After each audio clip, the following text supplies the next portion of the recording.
Hi everyone, it's Lynnea for LDRS Creative. I have another project using the Birds of a Feather kit from HSN.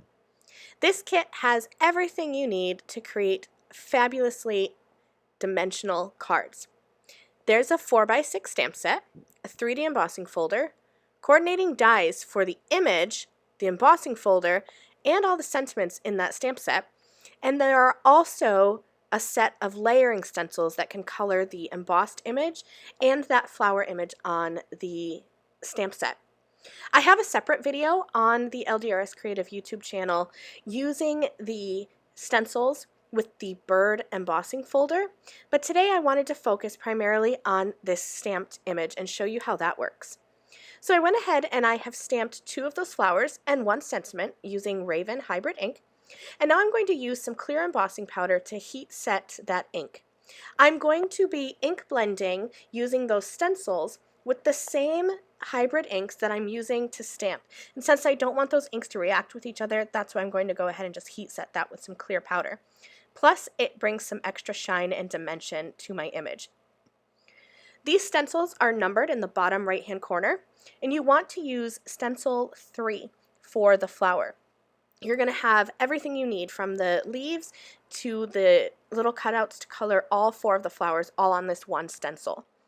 So I'm going to go ahead and just use some low-tack tape to hold my stencil in place and just add colors of ink over this stencil and onto the image.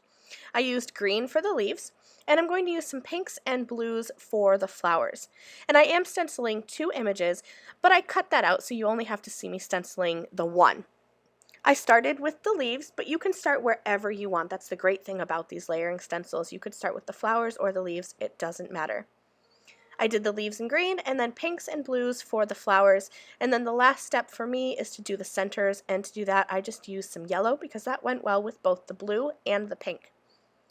Here's my finished stenciled image. It's absolutely gorgeous. I love how easy it is to color with stencils. I'm going to use the coordinating dies to cut out the sentiment and both of these images. I'll hold that in place using some low-tack tape and run that through my die cutting machine to get a perfectly cut image. Once I have these images cut out, I'm going to start playing around with arrangements for my card.